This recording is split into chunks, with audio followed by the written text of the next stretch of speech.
The FBI is investigating a case of vandalism at the office of Congressman David Scott. One of his staffers found a swastika painted over the sign at his office in Smyrna. CBS Atlanta's Leslie Tanner spoke with the congressman and has details now on why he thinks he was the target.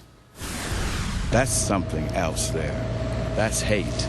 That's how Congressman David Scott describes the swastika found spray painted over his office sign in Smyrna, a symbol residents are ashamed of. I think it's degrading for whoever did it and a very poor way to express your feelings. Congressman Scott says this vandalism is the latest in a string of attacks against him, including several hate faxes. The trouble started after this video of the congressman was seen nationwide. But don't come and take advantage of what these individuals have done.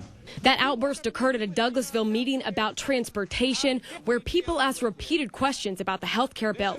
I stood up for my constituents in Douglasville, and I'm proud that I did. But Scott doesn't believe that confrontation is the only reason he's a target. You got congressmen being hung in effigy. You've got death threats to congressmen. So it's not just me.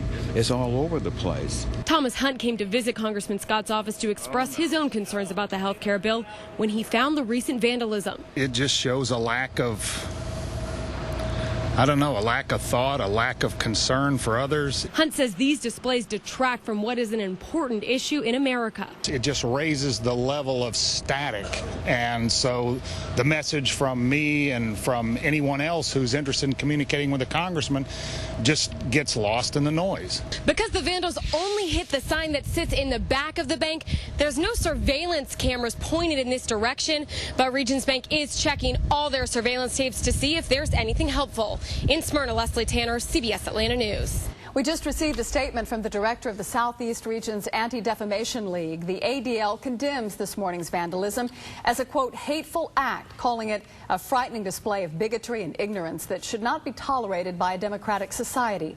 The ADL also said they'll work with Congressman Scott and law enforcement to catch the person responsible.